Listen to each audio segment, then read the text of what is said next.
What is going on, everybody? It is Frankie here, and welcome to my 2024 NFL Week 6 predictions. Can you believe we are almost now a third of the way through this season?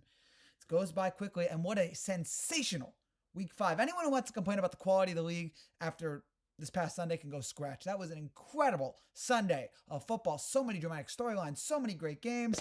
And now we get to preview Week 6 by listening to my crappy picks. Let's get right to it. We start with the Thursday night game. The San Francisco 49ers and the Seattle Seahawks. The Niners are 3.5-point favorites. Kyle Shanahan, there is no one better at blowing a 10-point lead. He did it again against Arizona. It happened again. 10-point lead. They can't close the deal. Purdy struggled all game. The Niners' O-line has been rough all year. Boy, you can tell they really miss Christian McCaffrey because they cannot finish inside the red zone. They struggle so much with that, and they just cannot finish drive. They've made 6 red zone trips, yet they've only managed 1 touchdown. If that's the case for this season, that's pretty inexplicable, or at least in this game. That has to be for the game. If that's a whole season, my gosh, it's awful. It's terrible. But yeah, they can't finish in the red zone. And yeah, they just struggled in this game. The defense could not make a stop against Arizona. And surprisingly, amazingly, this team is now 2-3. Absolutely shocking. And even though I still have a lot of respect for this team and still think they're a pretty good team, you are what your record says you are. And right now, this team, judging by that, is not very good. They struggle too much, and a lot of bad losses here result in where they are now. Seattle, on the other hand, tough loss against the Giants. Their defense really bad against New York as they let Daniel Jones just carve them up, even though Daniel Jones has been pretty good as of late. Their O-line was completely dreadful. It would be nice if we could get Kenneth Walker the ball more. I don't know why in the first half, 15 of Seattle's 17 offensive plays were Geno Smith dropbacks. He scores 3 touchdowns last week, and you decide, let's just not give Walker the ball there. That was bad. And allowing 175 rushing yards to a Giants team that didn't even have Devin Singletary and was already a terrible rushing team. That's just inexcusable there. So tough loss there against the Giants. And now both teams coming off a loss, get ready to play a short week on Thursday Night Football. I just can't imagine the Niners are going to be 2-4. I really just cannot see it here. And there's just too much talent on this team. And yeah, they're getting some guys back, and they've lost some guys to injury, but there's just too much talent on this team, despite, how good Seattle was at the beginning of the year. And the fact that Seattle's at home, I just can't see this team being 2-4. So I say they go into Seattle in that tough environment, and they win. A great weekend coming up for Northwestern sports, because we got Niners Seahawks on Thursday, and we got Ohio State Oregon on Saturday. So great week for those up there in the Pacific Northwest. But yeah, the Niners are just too talented in my view, and I think they'll be able to. As long as they don't get a 10-point lead, they'll be fine. So I say San Francisco wins this one by just a touchdown, but the talent on this team, and I think Purdy's going to get back into a rhythm here. Give me the Niners minus 3.5 to win it on Thursday Night Football over Seattle. The Jacksonville Jaguars and the Chicago Bears. The Bears are 2.5-point favorites. Jacksonville, even though I still think their season is over, credit to them for toughing that out, getting that win over Indianapolis. Lawrence looked as well as he has all year. And also Tank Bigsby with a great game as he ran for 101 yards on 13 carries, including that 65-yard touchdown in the fourth quarter. They always seem to beat Indianapolis, so this one it went all the way to the wire. They let Joe Flacco come all the way back, but they got the win there. So congratulations to that for Jacksonville. But I still don't think they are. I don't think they're going anywhere. If anything, that game I felt like saved Doug Peterson's job, because if they blew in that game, Doug Peterson, I think for sure would have been on his way out. I think he'll be on his way out anyway, but I think he would have been gone by tomorrow. Caleb Williams, it looks like a star. With every week, he's getting better and better and better.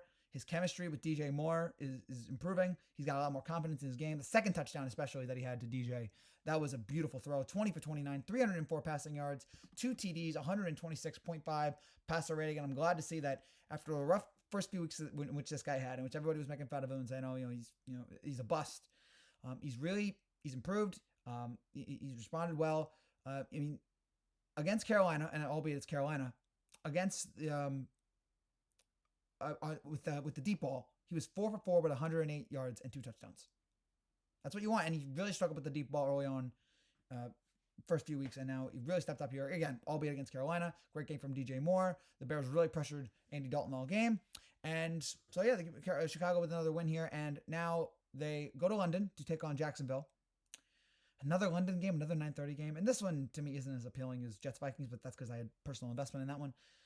But I guess the Jaguars are London's team. Give me the Bears here. Even though it is a home game for Jacksonville, I expect the Bears are going to be dominant in this one.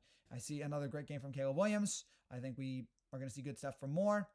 And yeah, I think the defense is really going to pressure here, Jacksonville, and they're really going to struggle in this game. Jacksonville is just, that was an anomaly from Lawrence. He still had a terrible interception yesterday. That was an anomaly. I think we're going to see Jacksonville back to where they've been for most part of this year against Chicago in London. Give me the Bears -2.5. The Arizona Cardinals and the Green Bay Packers. The Packers are 5.5-point favorites. Credit to Arizona for going in there and beating San Francisco, coming back late. Kyler Murray with one of my favorite touchdowns of the day on Sunday, the run, the 50-yard run in which he gets there 5-10 yards and then immediately starts celebrating like a Usain Bolt kind of move there. The defense really stepped up here, really silencing San Francisco. Would like to see a little bit more from Marvin Harrison there. I mean, I don't know why. He was only targeted 5 other times. He was targeted 5 times. He got 2 catches. It's just, I would like to see them. I'd like to see them throw the ball more. I don't know why. I don't know if it's him being ineffective or just he and Kyler are on the same page, but we saw what he can do in week 2, and I just want to see more of him there. But credit to the defense for just making so many big plays. They stopped the Niners 4 times inside the 10-yard line, forcing 3 field goals and a fumble. So Arizona defense really stepped up in this game. Green Bay, on the other hand, they also get a win against the Rams. We saw Jordan Love. He is really, he's a lot like Favre, man. We talked about it last week. He is so, the Favre comparison is kind of, that pick when he's trying to throw it out of bounds was one of the worst throws I've ever seen. Just flat out. One of the worst plays I've ever seen from somebody who I felt like should have known better. That cost him 7 points there. But then he responds. I'll throw a deep ball to Tucker Kraft, right? I'll throw a deep ball to whoever it is. And so so he stepped up after that. He bounced back, and that's what you got to be happy about. You can't rattle him. He throws that terrible pick, and he's just fine. You can throw it to Kraft for the rest of the game, and he's okay. Xavier McKinney, what a start to this year. 5 picks in 5 weeks. He continues to be impressive. And yeah, Green Bay just with a very solid win here against the Rams. Now they take on Arizona, and the talent of Green Bay is going. I don't know if McKinney's going to have a 6th interception in 6 weeks. That'd be something quite extraordinary. But in this case, I just think Green Bay right now, with the talent that they have and the offense that they have, I think another good game is coming from Jordan Love. And it's going to be a fun offensive matchup between Love and Kyler Murray. But as long as Murray and Marv don't have that deep ball worked out, or as long as they don't have that connection worked out, it's going to be hard for me to trust Arizona in this game, or in any game. So give me Green Bay, give me Jordan Love, who looked a little bit better, except with the terrible pick. He looked better in this game, and I think he'll continue to get better. He'll be back to 2023 Jordan Love before you know it. I think that will continue in this game. At home, give me the Packers -5.5 over Arizona. The Indianapolis Colts and the Tennessee Titans. The Colts are 1-point favorites. Death, taxes, and the Colts losing in Jacksonville. The 3 certainties of life. Despite the fact that Joe Flacco did his darndest to, I don't know why this man is not on the Browns. That's another story for another day. But he did his darndest to get that offense going late. A couple big plays. Almost tied the game up. He did a nice job subbing for Anthony Richardson. The defense, though, is what killed this team, giving up 37 points to a struggling Jacksonville team. And I get that they're missing 3 of their top 4 pass rushers, but even so, they didn't produce a sack. They allowed Lawrence to Lawrence faced a 2.9 pressure rate, 2.9% pressure rate, the lowest of his career. So that's why Lawrence was just able to just destroy Indianapolis' secondary all game. And they've lost 10 consecutive road games against Jacksonville. That is abysmal. That is absolutely abysmal there. But yeah, the Colts offense did well late in this game especially, but the defense was just not able to hold. Tennessee coming off a bye. I don't know who's starting in this game. I don't know if it's Levis or Rudolph. If it's Rudolph, I'll probably feel better about this. Will Levis just got 6 picks. 6 picks. But they still scored 31 against Miami because, all right, well, Levis is hurt. All right, let's bring in Mason Rudolph. And Rudolph led them to 31 points, and they really just crushed Miami, albeit Miami is a shell of itself right now. Had to pick somebody in this game. Wasn't really confident about either one because it could be. And I might regret not going with backup Flacco if Flacco is the backup. But you know what? I'll roll with Tennessee. It's at home. And I think Rudolph is going to have another solid game for Tennessee there against Indianapolis. I got to pick somebody in this game. So again, it's not like a really confident pick, but Tennessee is at home. So I'll give them the edge. Give me the Titans +1 over the Colts. The Houston Texans and the New England Patriots, the Texans, 7-point favorites. What a fantastic win for Houston going up there against Buffalo. CJ Stroud with another big game. Despite the fact that he made a couple big mistakes, he had a terrible interception, he had an awful fumble, still made a couple big plays, especially the touchdown to Nico Collins in the first quarter, which really set the tone for the rest of the day. The 67-yard bomb. Unfortunately, Collins injured his hamstring and missed the rest of the game. You hope that he's okay because the Texans offense flourishes a lot better with him. Buffalo came back, but then some questionable play calling led to Houston getting the ball and kicking the game-winning field goal to win it 23-20 over the Bills. Stroud looking like, if it's not Mahomes, I had Josh Allen as the MVP candidate, and he still might, but right now I think I may have to give the edge to Stroud. He's been awesome this year, and yeah, stepping up here in another big spot. So that's what we needed there. And yes, you want Houston to not be bad late.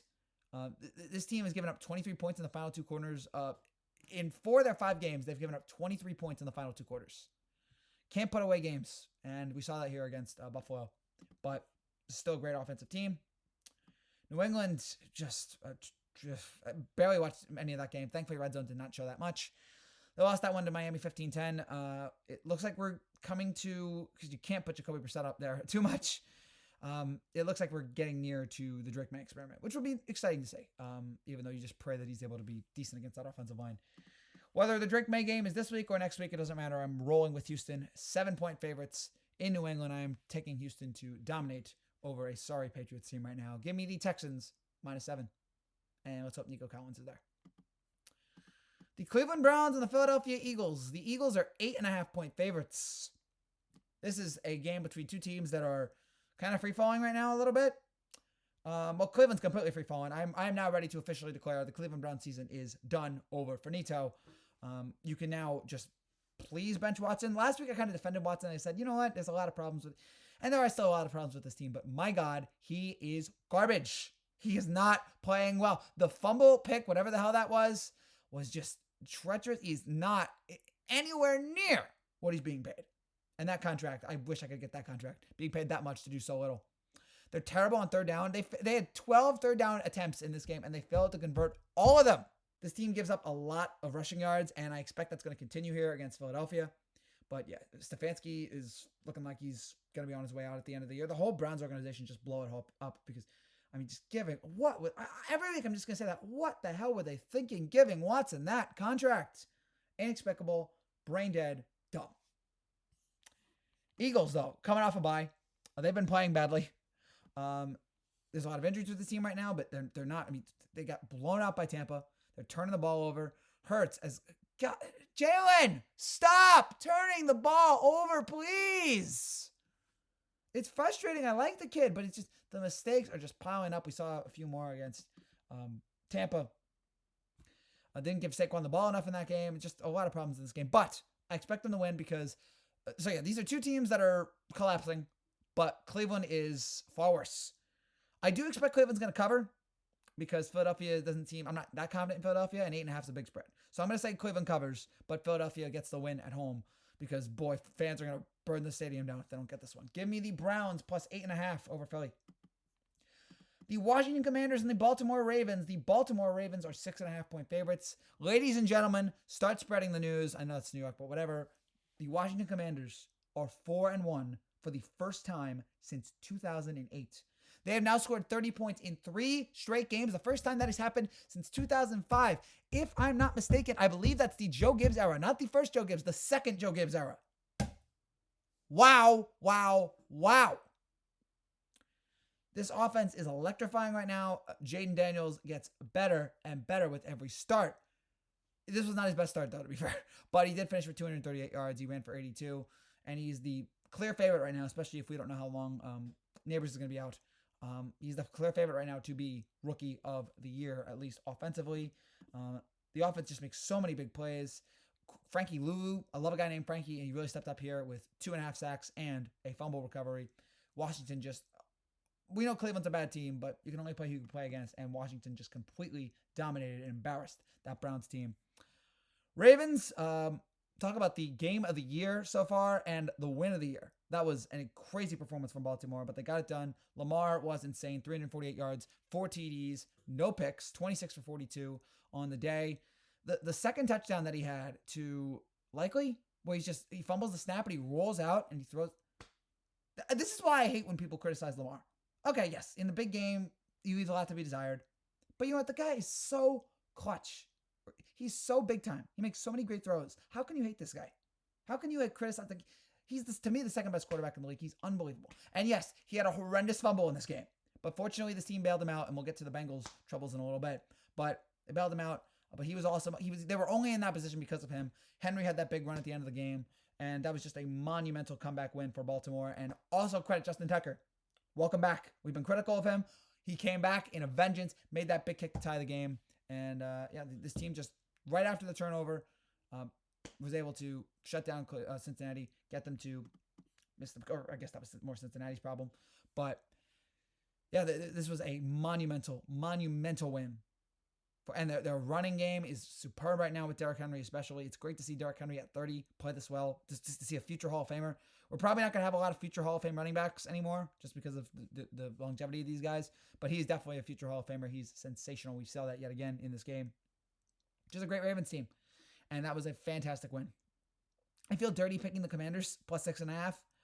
But I really like Dayton Daniels. I really love watching this Washington offense. I think this is going to be a really close game.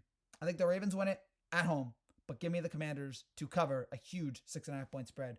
This should be, if Browns-Bengals was an offensive explosion, I can only imagine what this will be. I hope it's the same. Give me the Commanders plus 6.5 over Baltimore. The Los Angeles Chargers and the Denver Broncos. The Chargers are 2.5 point favorites. Chargers coming off a bye. Offense really struggled against Kansas City. I know Herbert had a right ankle sprain, but they still just could not. They only scored 10 points. Defense did their job against Kansas City, but it was not enough. Denver, good win against the Raiders. This was not a game I was really looking forward to watching, but Denver did a nice job. Offense just really balled out. 34 points from the Broncos in this game over the Raiders. But I think that's more of an anomaly. And despite the Chargers' issues, they're still, to me, a great team. And I expect that will continue here in this one. Give me the Chargers minus 2.5 to win on against Denver. The Pittsburgh Steelers and the Las Vegas Raiders. The Steelers are 3-point favorites. Tough loss for Pittsburgh. That's a game that they had won. There were many times I felt like they could. It was not a pretty game on offense, but I still felt like that was a game they easily could have won, and they just let Dallas go down the field and win that one there. Just let the Cowboys kill them on third down. Not a very good game for George Pickens. I would still go with Justin Fields, but I am wondering after this game if the Steelers are going to go back to Russ. If Russ is healthy, because that was the deal. We all agreed that Russ came here under the notion that he was going to be starter.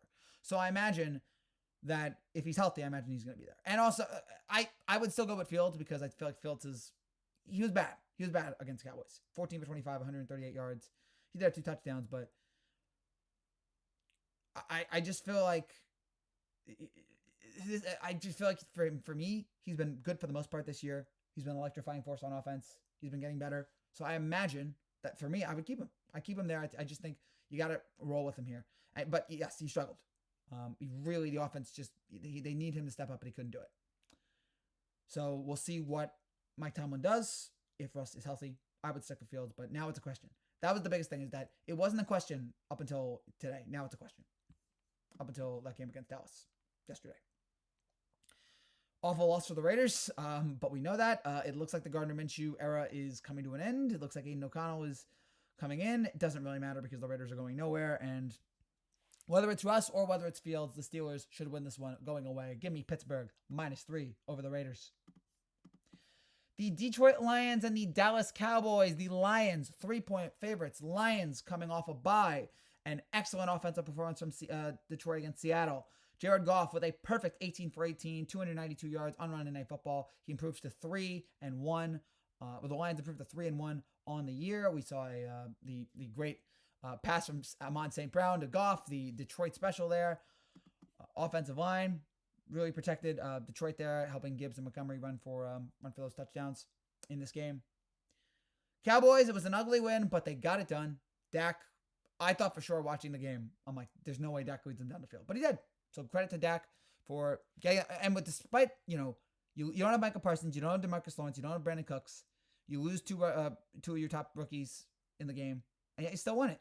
2 red zone, and it was not pretty again. There were 2 red zone turnovers. There was a blocked field goal. The Cowboys should have won this game easily, but they fought back. They did a very impressive final drive there. And also, Dak, for the fumble was bad, but recovering that fumble was monumental. It almost made up for every bad decision he made in the game, and then the touchdown late to take Jalen Tolbert with 20 seconds left to win it for Dallas there. Detroit, to me, this is two of the 4 or 5 best teams in the NFC, but I feel like, to me, Detroit, now that San Francisco is having their problems, I am right now saying Detroit is the best team in the NFC. And I know Minnesota fans are going to be like, I still don't know about Minnesota. I know I'm picking you to win games now, so at least give me that. But I still don't know if they're the best team in the NFC. I think they're the second or third, but Lions have shown it. They showed it last year, and now they're showing it here to start this year. So I still have the Lions first. But you know what? Keep winning and keep proving me wrong, and maybe things will be different. But I think in this game, this seems like a trap game for the Cowboys. This seems like a game that they will lose. I thought that way about Pittsburgh. I expect Detroit to win this one.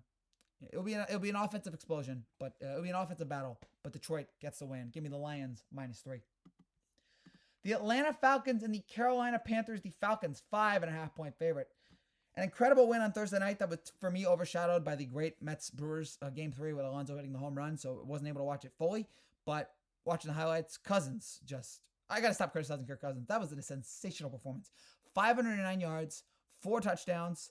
I don't know if this is going to be the way this offense is the entire year, but boy, he didn't look like he had an Achilles problem or ACL problem at all. He looked great. He looked healthy. Made some big throws to London, to Pitts. He had the final throw to Hodge for the 45-yard touchdown. And very easily could have lost that game, but Tampa was not able to close it down. Atlanta just figured out a way. They found a way to get that victory.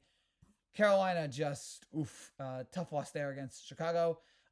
So bad that Bryce Young actually came in. We actually saw Bryce Young again, which I wasn't sure we were going to see, but we saw Bryce Young again. Actually didn't play terrible. They might go back to Bryce Young because, they can't give up on him totally. They got to really see what he can do. Hope that maybe he's able to turn it around, but it just not looking good here for Carolina. It doesn't matter whether it's Bryce or Andy. This is a really, really, really bad football team. And I expect we're going to see more of that here. I expect Kirk Cousins is going to carve up this Carolina team. That's all I really need to say in this one. Give me Atlanta -5.5 to destroy whatever remains of this Panthers team.